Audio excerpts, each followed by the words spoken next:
Welcome to 2015. I can't believe that. It's just crazy. But welcome to 2015 and our first event of 2015.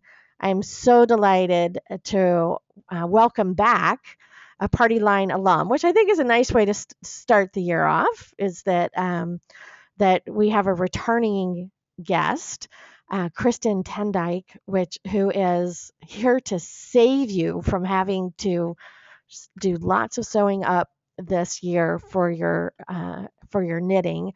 Although, as Kristen pointed out to me yesterday, there is nothing she can do about that huge stack of unfinished sweaters that's sitting on a pile somewhere in your house, waiting for you to work your magic.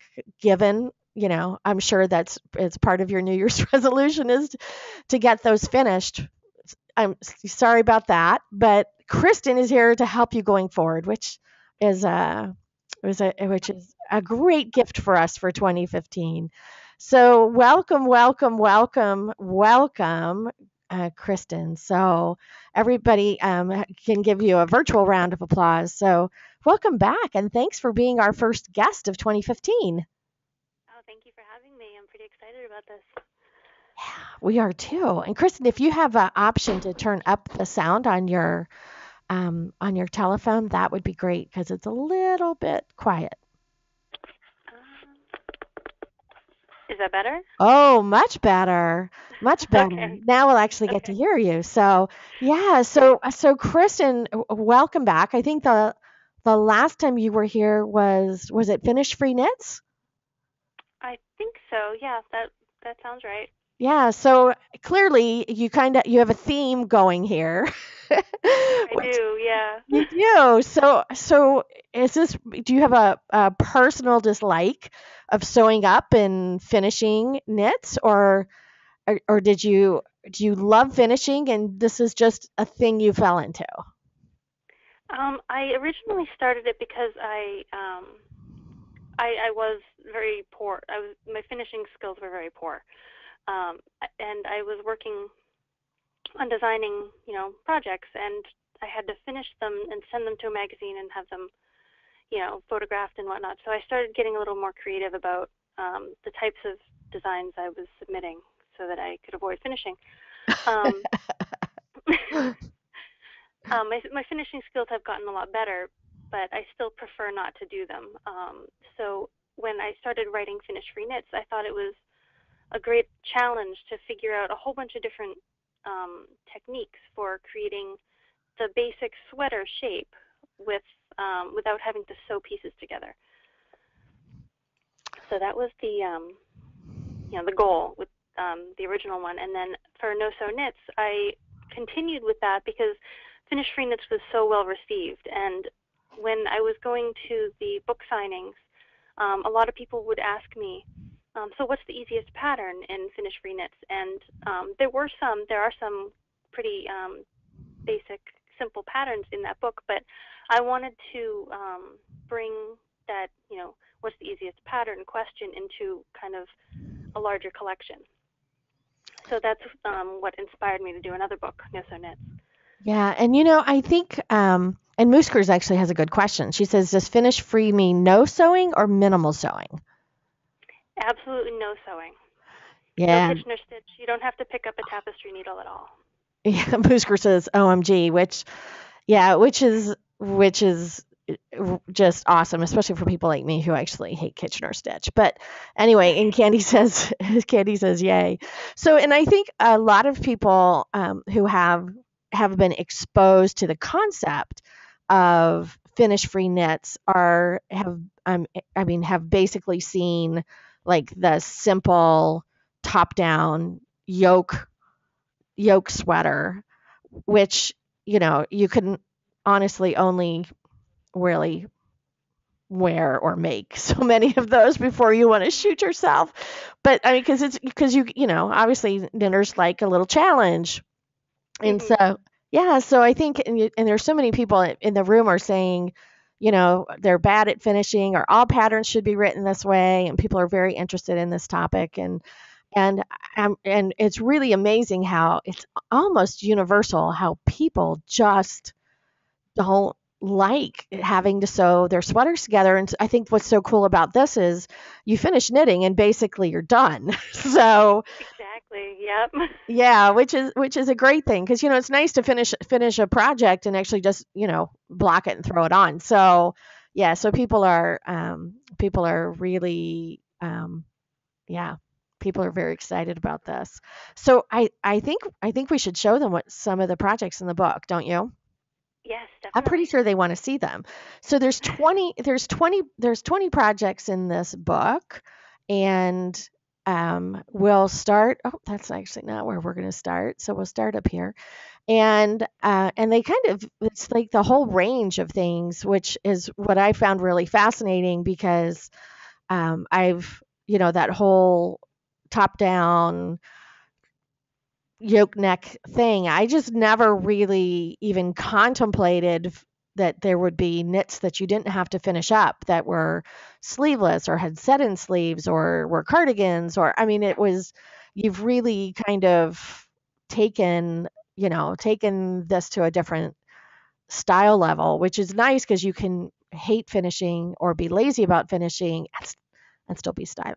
so Yes, so thank that you. was the challenge. That was my goal.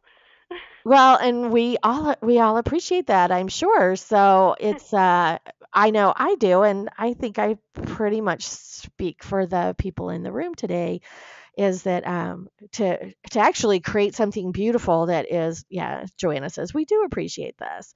So that we really we to I mean to make something that's gorgeous and that actually doesn't make you want to cry at the end is a gift. It's a gift to us knitters. So thank you very much. So let's talk about some of the projects in the book. And I think this is just half the projects. And I try to, I'll admit, I usually do kind of pick my favorite projects in a book, but and I do try to show a range of them. But I really had a hard time with this because they're all really gorgeous, which is very unusual to find a book where I can see somebody I know wearing every one of the projects in the book. So yeah, it's a gorgeous book. I cannot more highly recommend this book. I tell everybody if you don't win this today or on Facebook tomorrow, then you this is definitely the book to add for your library this year. So yeah, and Roseanne's Day says this may be reducing the total number of unfinished objects out in the knitting world, which is a gift to all of us because it does allow us, Wow. for people who say I'm not going to start something new till I finish this one, but they hate finishing, Mm. is this actually allows them to get it done and move on to their next project. So yay. So I love this, and I looked at this and I thought, no, there has to be some sewing up in this. How in the world did she do that? So tell us about this project. Um, Seamless pockets are one of my obsessions. If anybody is familiar with finished free knits, there's like one or two in that, but I kept experimenting with them and kind of refining the technique. And this type of seamless pocket, this is the heroic vest, and it's knit from the bottom up. When you get to the bottom of the pocket, um, you knit one or purl one in the front and the back, so you're doubling the number of stitches along the bottom edge of the pocket.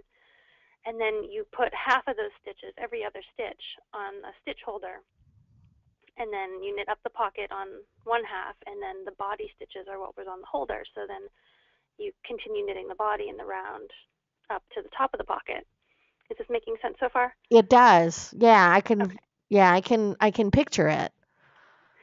And then, so you'll have the pocket kind of hanging. It's like flapping in the front, and you knit the body in the round up to the top of the pocket. And then when you get there, you put the pocket stitches back onto a needle, and you knit two together, like doing a 3 needle bind off, but you're knitting across to Oh, how join the pocket to the clever. body. That's And then very the clever. rest of the sweater is just, you knit up to the armholes, divide the front and the back, and then join the tops of the sleeves with a 3 needle bind off. And you're done. Yep. And there's a little bit of edging around the armholes and the neck. And if you do want this sweater with sleeves, there is like a tip section in the book somewhere that explains to you how to go about adding seamless set-in sleeves. Oh, wow. And I noticed on a lot of the patterns there are options or suggestions like, about where to add short rows if you're really, busty or, Yeah. so there's a lot of little helpful bits in the patterns themselves about how to really kind of make sure the sweater is going to fit and that you're on the right track. So, and That was one of sorry. no, go That was ahead. one of the things that I wanted these patterns to be kind of customizable so that they would be approachable to a more beginner novice knitter. But there's also customization options for those more experienced knitters who want something a little bit more custom fit. Yeah, this is just beautiful, and people are like Joanna says, she thinks this is really clever, which I agree, and she can see her granddaughters in it, and yeah, it's a very very cool thing. And Mooskers asks, how do you set in sleeves without holes? I think maybe Um, she are. I think but you're talking these sleeves are actually like picked up, right? yeah, you would pick up around the armholes and then do some short rows over the shoulder to get some cap shaping, and then knit in the round from the underarm down to the wrist. Oh man. What a smart idea. I guess usually when we first start knitting sweaters, we're knitting them in pieces and everything is knit from the cuff or the bottom of the sweater up and then everything is sewn together. And setting in sleeves is its own little challenge to get them nice and Hmm. smooth. And, it just never occurred to me to pick them up at the sleeve and then go all the way down. Yep, you can do So, that with any vest. yeah, it's really cute. Yeah, and Joanna says the shaping is so much better with short rows, which I agree that it makes a very nice. I just finished a short row heel on a sock this morning, so I'm in like short row mood at the moment. So this is kind of the well, it's kind of the shape that I think about when I think about finish free, knitting or seam free knitting. Although this is such an elegant version of a yoke sweater between the bell sleeves and the kind of that cowl neck. It's just so pretty. Tell us about this particular design. This one it's knit from the top down, and it does have yoke shaping, so there are a few rounds in the yoke as you're knitting down where you increase evenly around. And then when you get to the underarms, the sleeve stitches are placed on stitch holders. You knit the body down, and then you knit the sleeves from the stitch holders down to the cuffs. And then the collar is picked up around the cast on of the neck and knit out. This pattern, I really love the hand-dyed yarn that I used in this. It's So pretty. I believe it's Swan's Island. I think that the stockinette stitch is just, the perfect way to show off the beauty of a hand-dyed yarn. And so I wanted to keep this really simple. Um, and then the edging that you choose on this, I like those little welts around the collar and the cuffs and the lower edge. But you can basically like customize this into whatever kind of edging that you want. You could do. I go into the book about like different kinds of edgings that you could use and why you would want to use them. Yes, and this sweater is getting really much love. And Shannon says the collar on this is stunning, which I agree. And Joanna finds it elegant. And Roseanne says it's simple but lovely. And Kimberly says she needs this book. She wants to knit everything in it, which I totally get. Okay. And Savannah Gal wants to knit this as well. And Shannon had a question. She wants to know where you get your inspiration. It just kind of, it varies. Sometimes I'll see a shape of a sweater of like somebody in the supermarket, or just like a stitch pattern that I'm all of a sudden in love with, or from a yarn. I like pick up a yarn. I was like, oh, like it just kind of speaks to me. Like I want to be this. So it kind of comes from all over the place. Um, Everything's a little bit different, and sometimes they all get kind of meshed together. Uh, And it turns into a sweater. It turns into a yeah, yeah. beautiful sweater. So, yeah, very, very, very, very cool. So, yeah, I think that if you go to any like big knitting workshops or like you go to Stitches or something, um, that you'll probably see a bunch of people walking around in this sweater. So, Shannon wants to know, did you see this collar on someone? I can't remember. I don't. Yeah. I don't think so. With shawl collars and cowl collars, they're still kind of a learning thing for me. So I just kind of knit one and see what happens. Really. So this is kind of one of those I think where I just kind of started picking up stitches and increasing, and um, See what that, happens. that that's what happened. Yeah. Yeah. How nice. So, and lucky for us.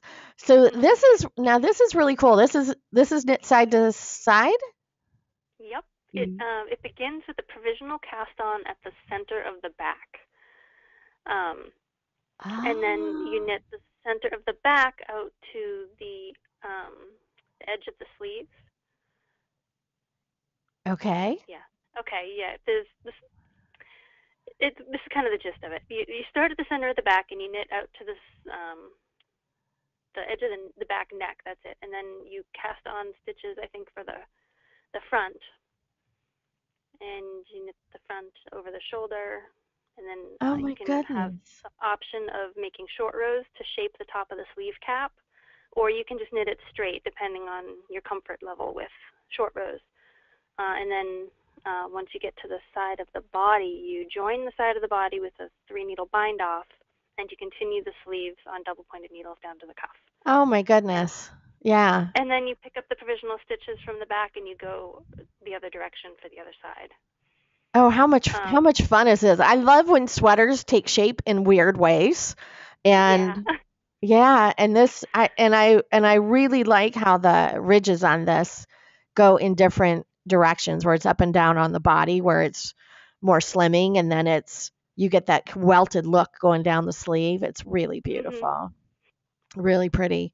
So, I mean, that's just yeah, I mean that's really turning knitting completely on its head. It's Yeah, so and this one counterintuitive. it knits up really fast too. It's on a thick a larger gauge, so it works. You can really see it start to take some shape pretty quickly. And Oh, I love that. there was a woman who knit this recently on Ravelry. She said she had a hard time keeping the garter ridge pattern on the short rows of the sleeve cap. So she took notes of like how she did it, and she put a picture up on Ravelry. So if anybody tries that and wants to see what she wrote about it, that might be helpful. Oh, nice. So, all right. So now this is kind of what I is kind of a more traditional kind of cardigan look, although I really love the mix of textures with that smooth sleeve and just that little bit of that color tipping, which is so pretty. So, but I was shocked because I looked at this and I was like, wow, I mean, that's like a set in sleeve. That looks like a real sleeve. It's not, Mhm. it's not a typical kind of what I think of as seamless sweater. So tell us about this design because this is one of those things that'll never go out of style. Right, and looking at it, it's really basic and simple, and I mean, you can kind of see that this sweater has been done before to some degree or another. But what I find great about this is that it begins at the top of the shoulders. Um, so you start with the back at the top of the shoulders, and you shape the shoulders with a few short rows, and you knit down to the bottoms of the armholes. And then Oh, you pick up wow. stitches at the top of the shoulders, and you knit down for each front to the armholes. Then you join the front and the back at the bottom of the armholes, and you knit down. So you can try Wow. on the body. It's got the set-in sleeve shaping, but you can still try on the body to make sure it fits. Once the body's done, then you pick up stitches around the armhole and you knit down, like I was talking about with the heroic vest a little while Yeah. ago. Yeah, and and that's kind of the nice thing about the top down is, one of the worst things is to spend all your time and a lot of money knitting up a sweater that's in pieces, and you have no idea if that's going to fit you by the Mhm. time you go to sew it up. And once you sew it up and try it on, I don't know if anybody in the room has ever tried to unsew a sweater to rip back, but if you sewed it up really well, the odds are you're going to end up it's going to end up in a pile somewhere. You're going to felt it and use it for a dog blanket, something else. But that's the nice thing about being able to try on as you go. It's like, oh, I need more across the chest, or, I want to make it a little bit longer. Yeah, that's nice. And this Exactly. sweater, despite because it's a classic look, but it's getting so much love because, it's a modern take on a classic look. So, Right, and I think that it has a lot of potential too. This is just like the basic sweater. In No Sew Knits, there's instructions for how to add seamless pockets or to do bust dart shaping with short rows, how to add a hood. So this, I mean, you could do a lot with this sweater yeah. if you just, you know, wanted to. Yeah, if you want to just just kind of break out of a standard mode. But this is the kind of sweater though that you can wear for 20 years or 40 years until you wear holes in the sleeves and then you end up patching them with suede or something. But it's the Exactly. sweater that you reach for all over and over and over again. And yeah, Sherry says she knitted a sweater that was way too small. She felted it and turned it into a purse. We've all been there, which is kind of the nice thing about the try 'em as you go kind of sweater, because then you fix it before it's beyond the point of no return, Mhm. which and then it's felted or a dog purse, or you cut it up and turn it into coasters. So yeah, that's the way it goes. But yeah, Abby says she likes the tailored look of the sleeves, but this has the look of that, but without the work. And this is another beautiful example of that, where you have the fitted look of a set-in sleeve without having to knit your sweater in pieces. And the detailing on this is so pretty. Tell us about this. Oh, Candy says she just loves this, all in caps. I think she's yelling at us. She loves this. So tell us about this one. So this sweater is also knit from the top down, but the sleeves are done a little bit differently from the last one. This is the Majestic Tie Cardigan. With this one, you start at the top of the shoulders like we did with the last one, the Unconditional Cardi. But so you'll shape the back, and then you pick up a few stitches for the sleeves, and then you shape the fronts. I'm kind of, this is just the gist of it. It's not, don't quote me on these. Um, and then you knit the fronts, the sleeves, and the back at the same time Oh my with, goodness. yeah, with markers along the edges of the front and the back for the sleeve shaping. So you increase for the sleeve cap, leaving the backs and the fronts the same stitch count until you get to the beginning of the armhole shaping, where you start increasing the body. I think the cap shaping is done by the time you start increasing for the body. And then you join at the underarms, put the sleeve stitches on holders, and then you join the front and the back, and you knit the body down, and then you pick up the sleeve stitches and you work those down to the cuffs. So this is another top-down one, but it's really not like many things you've seen before, probably. Yeah. Well, and Sherry commented that the colors of your yarns are so beautiful, and I know some publishers will pick the yarns and the colors and tell you what they want them in. How much say did you have in the I had I had complete control over that. oh, That was real nice. really nice. Yeah, with finished free knits, I had a little bit more back and forth, but with no sew knits, I had the reins on a large amount of what went into this book.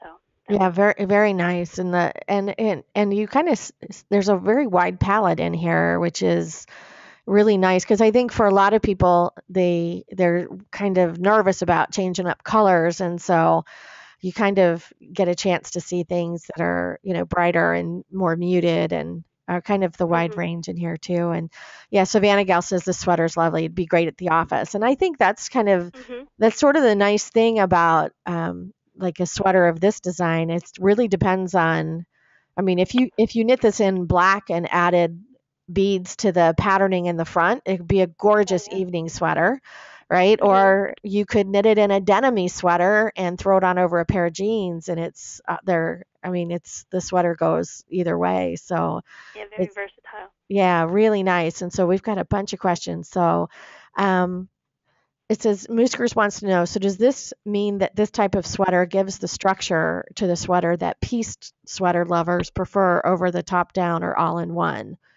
So, I mean, I think that's the question is about structure. And because a lot of those, like the yoke top down sweaters where it's all kind of knit in one piece, if you do it in a heavy yarn, it stretches really easily. But with doing the kind of the cap sleeve and the picked up stitches, does it give it more structure? I feel like um, it has a you could I think it has like a solid firm cast on at the shoulders, which helps prevent the shoulders from stretching down over the um, helps prevent the sweater from stretching down over the shoulders. And the yarn, it's I feel like the yarn choice has a lot to do with whether or not a sweater will stretch or not. I used 100% wool here. It's Cascade Eco Wool yarn, and the weight of this doesn't stretch the sweater out of shape, if that's what she's asking. And Yeah. the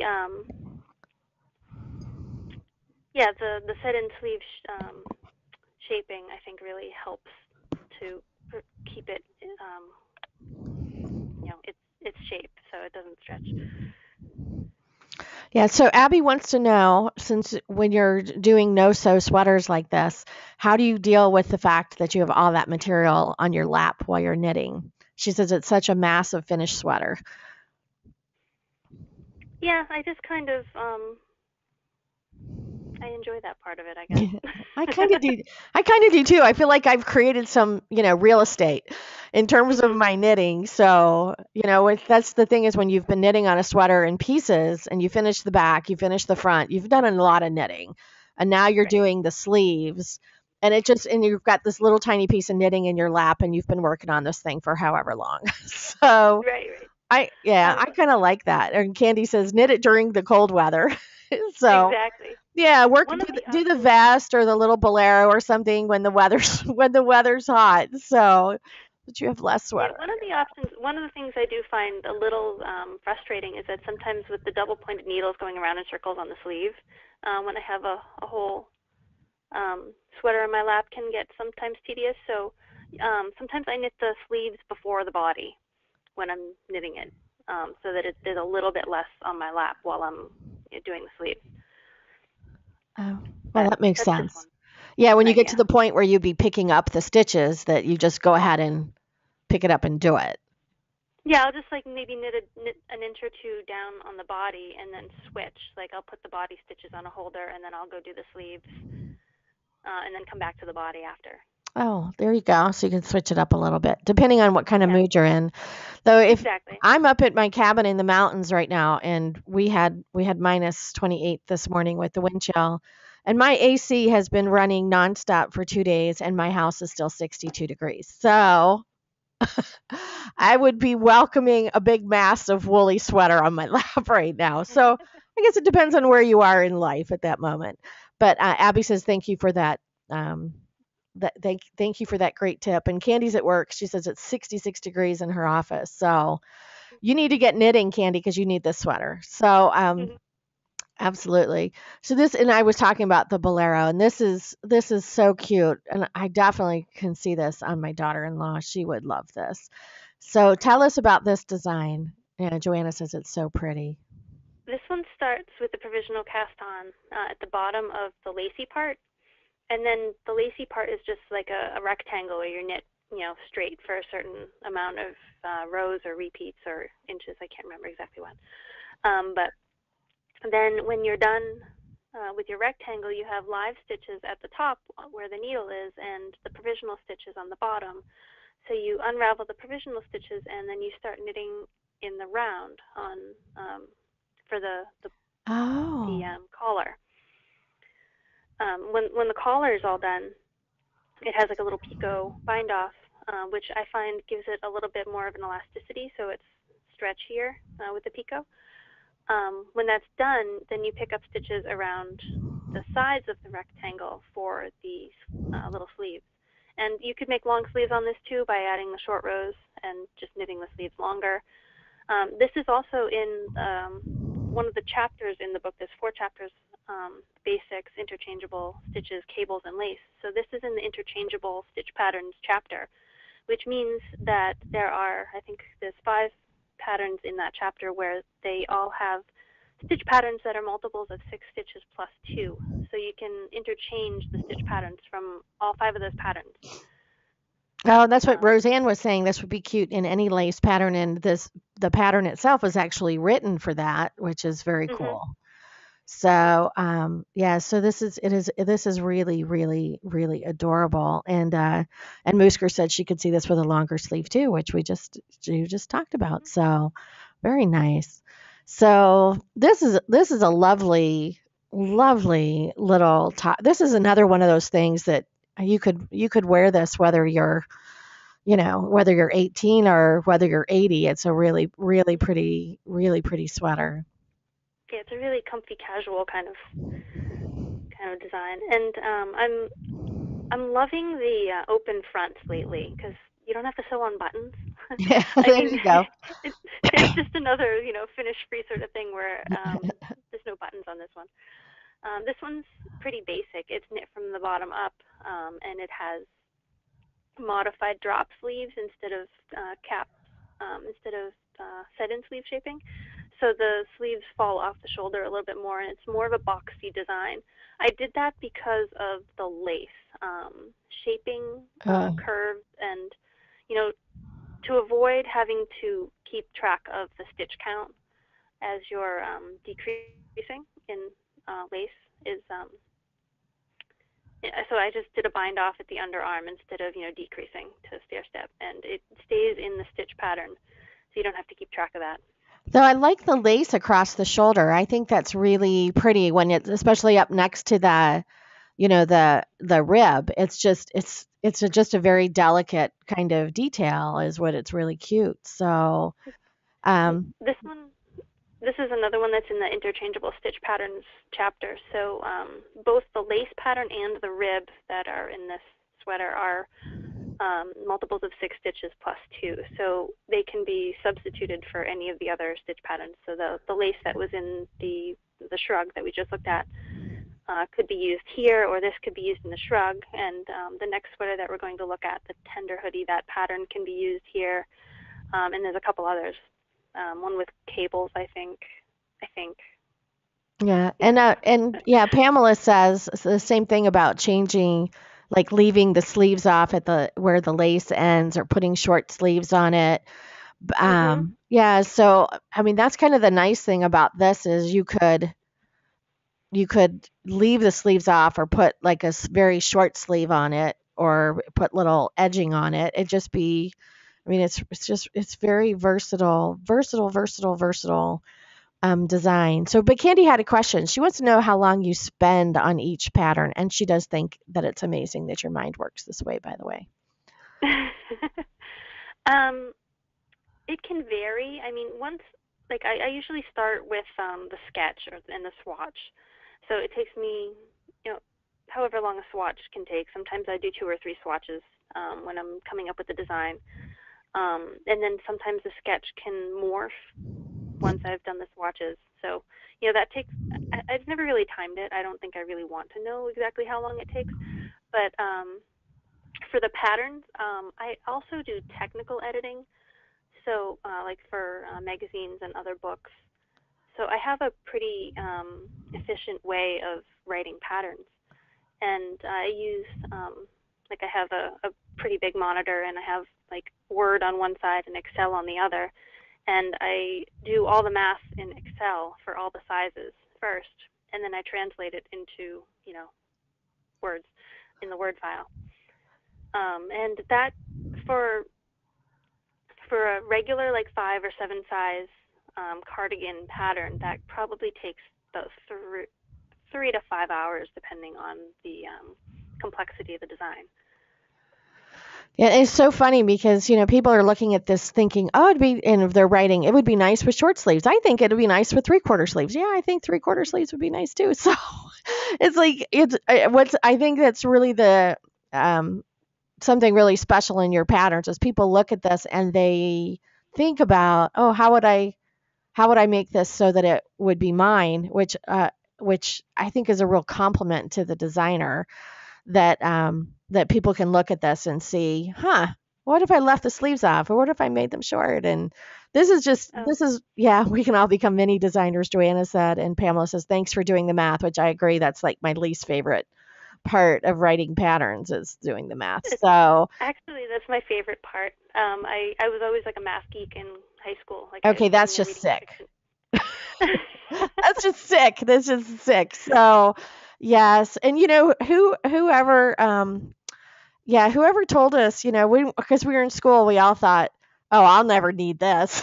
So, and for younger people, especially, they grew up in an age where it was calculators and computers, and, who the hell needs to know math anymore? So, yeah. So, yeah, Roseanne says she loves the math behind the design. Candy loves math. I guess I'm not, I guess I'm just on my own here as a math hater.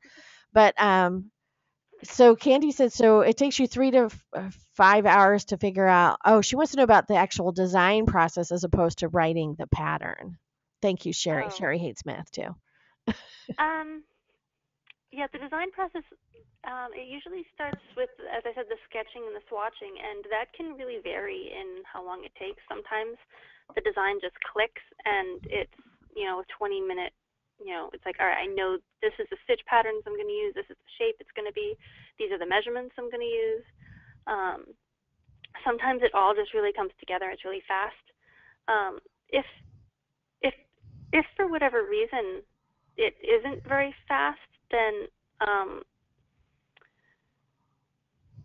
I often just tend to like set it aside and then come back to it at another time because I don't really like sit there and think about it. It's more of an intuitive thing where if I'm not feeling it, it's not going to happen, right then. So I can't, try to force it. If I try to force it, that's when I get designs I'm really not passionate about.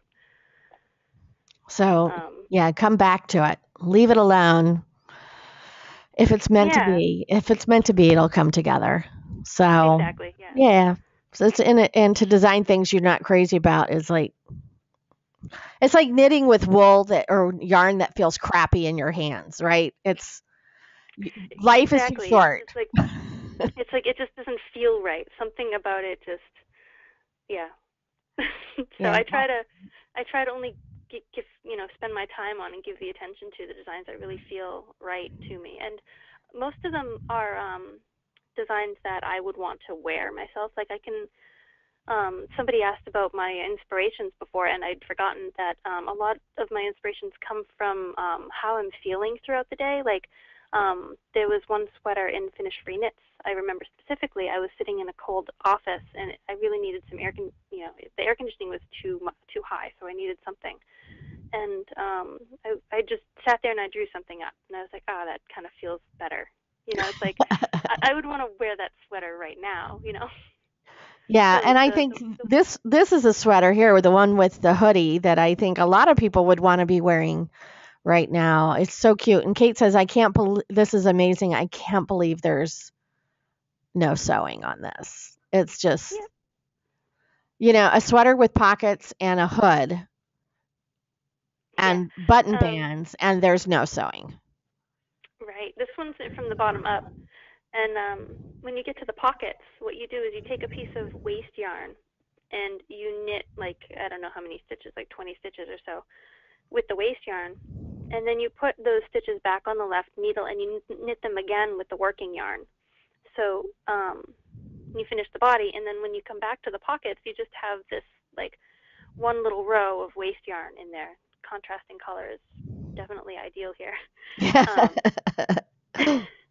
so you carefully unravel that piece of waste yarn and you put stitches from the bottom and the top onto double pointed needles, and then you knit in the round for the little lining of the pocket Oh, on the inside. wow.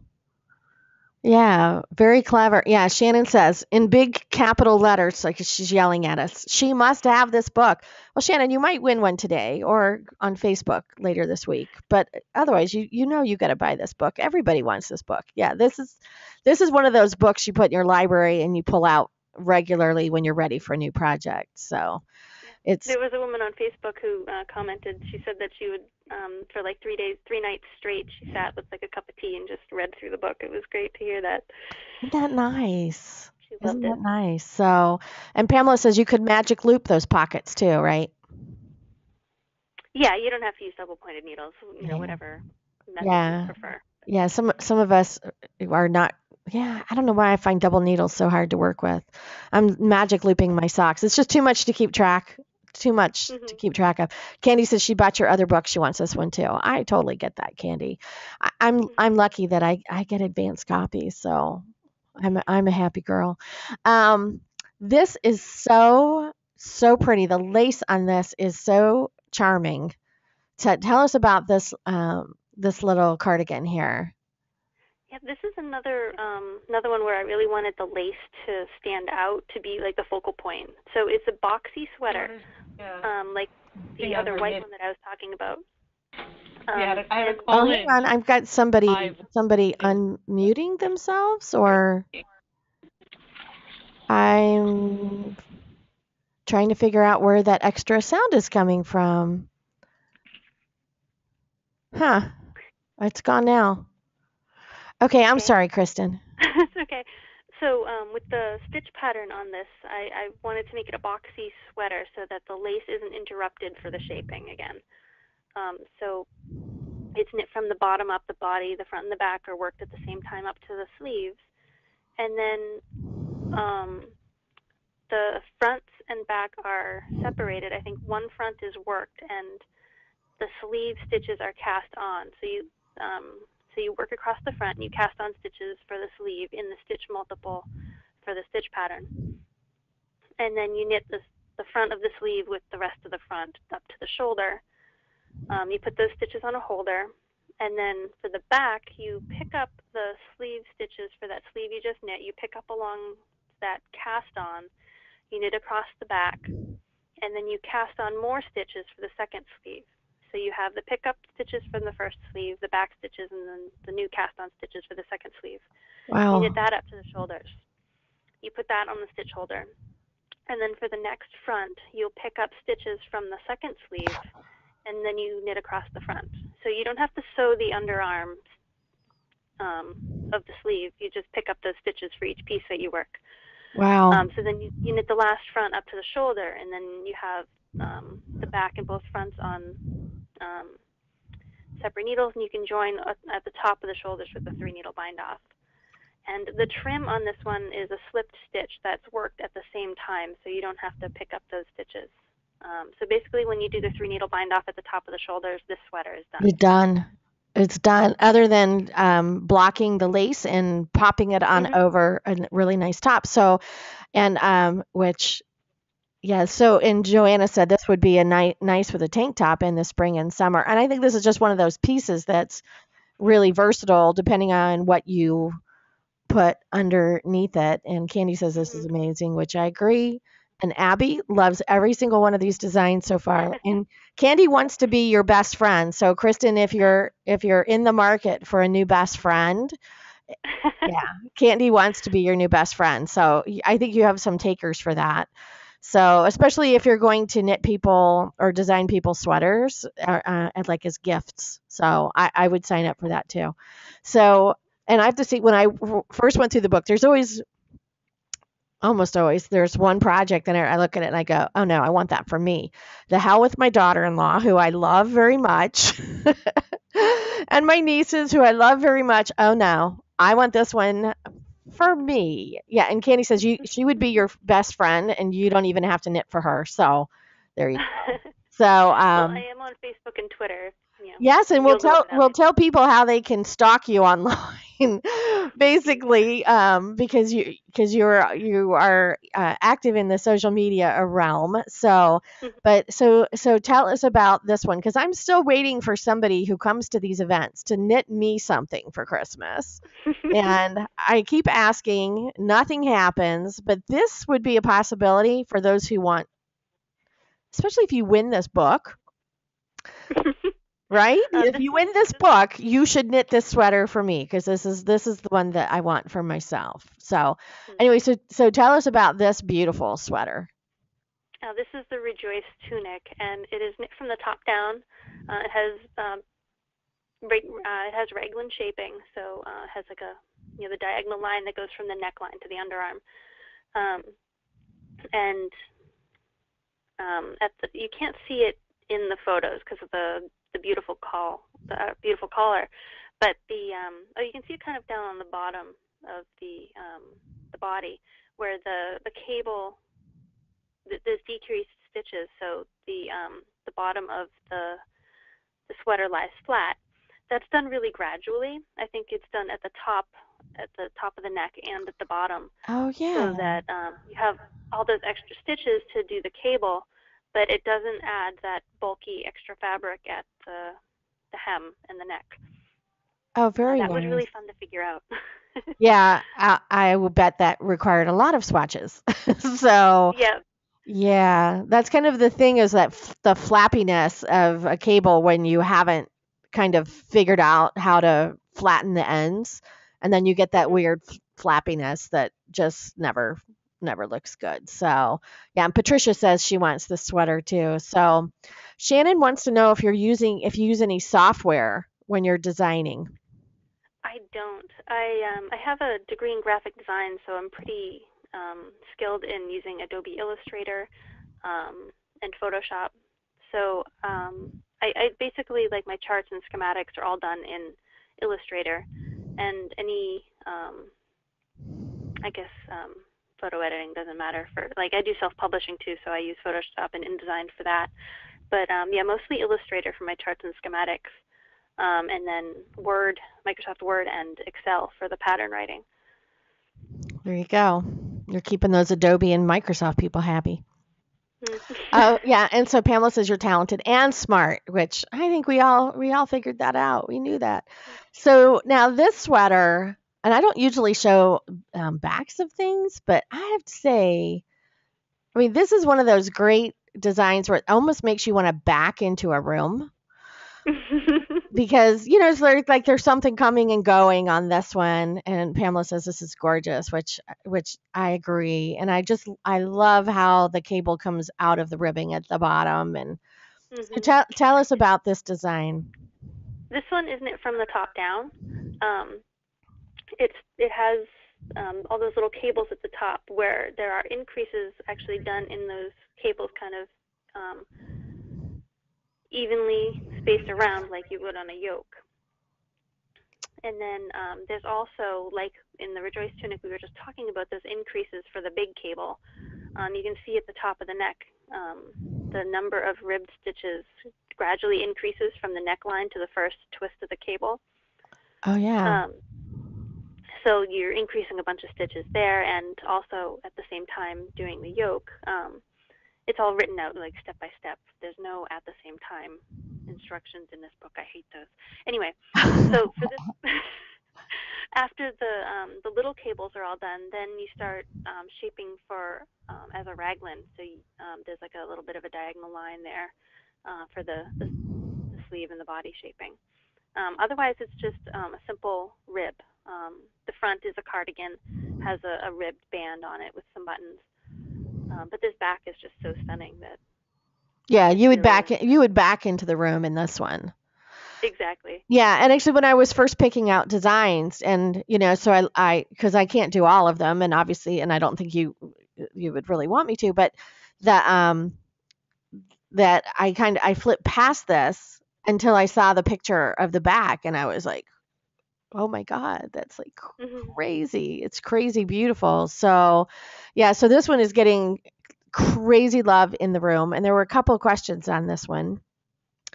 Mooskers wants to know if this is a tubular cast on. I don't think so. I did a knit 2 purl 2 rib up at the neck.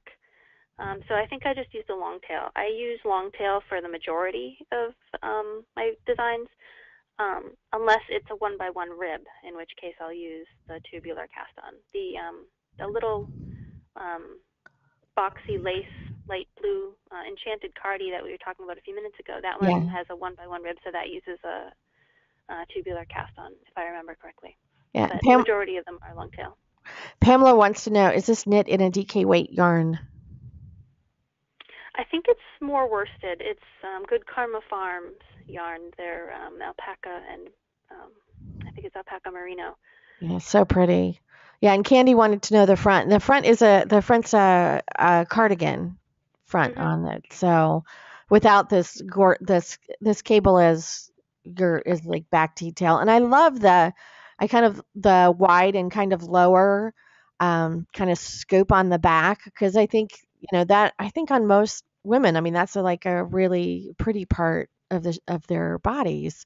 So yeah, so if you have short hair or you pull your hair up. Yeah, Candy says her back is less bulky than her front, which is the case for most of us. So yeah, that's very funny, Candy. So yeah, so that's just it's so pretty, and and it's very unusual, and people were saying in this room, it's very unusual to find a book where as you're flipping through it, you're like, oh, I would make that, I would make that, I would make that, oh, I would make that too. And because I think in most books people find a few projects that they would be interested in, but when there's I've shown I think 11 projects today, and I think most people in the room are like, oh, I would make all of those. So or I know somebody who would wear, like Joanna said, she loves every sweater that she's seen in here. And she said she only has one book that she feels about like that way about. This is Pamela, and this one is she just added that to the list. So really, really, really a great book. So I know people are going to want to, track you down. So we have many places where people can track you down. First of all, on Kristen's own website, which is KristenTenDyke.com. And you'll see right here, it says watch Planet Purl on January 8th. And lucky you. You're watching it right now. So yeah, Candy says she's knitting your beauty sweater right now. So she's a fan. So and then of course there's also something about the little mini collection of the main yarns, which I think which is really book, which is really nice. So and then for people who are on Ravelry, you can Kristen has a designer page, which oddly enough is called Kristen-TenDyke. Shocking. And there you can see the back of that gorgeous sweater, and you can see all the projects from this book, because obviously I didn't show them all to you, but I showed you a good number. I think you have to give it up for that. So, but you can check out the other projects in this book. And also Kristen is on Facebook, or it's facebook.com/Kristen TenDyke Designer, all one word. And so you can see some of the other projects and things and keep track of what she's up to now. Because I have a sneaking suspicion, Kristen, that you're not just sitting around eating bonbons. Well, I have a 6-month-old baby, so you'll never sit around and eat bonbons for another 18 years. Right, he keeps me pretty busy. Yeah. So I do have more things in mind. Oh, good, because people are hungry for this kind of knitting. So you can't just disappear on us. I understand you have a kid, but this is important. So. Right. And then you can also follow Kristen on Twitter, twitter.com/Kristen TenDyke, all one word. And then, and you could see that Kristen was actually posted something about up on being on Planet Purl today, which we're so excited that you came back to see us. And then Pinterest, which is one of my, I will admit, I'm totally addicted to Pinterest, but I'm addicted to reading other people's stuff on Pinterest. So Pinterest.com/Kristen_TenDyke. And this is kind of like a little peek into people's lives and their brains. And so you can see that Kristen has been cooking.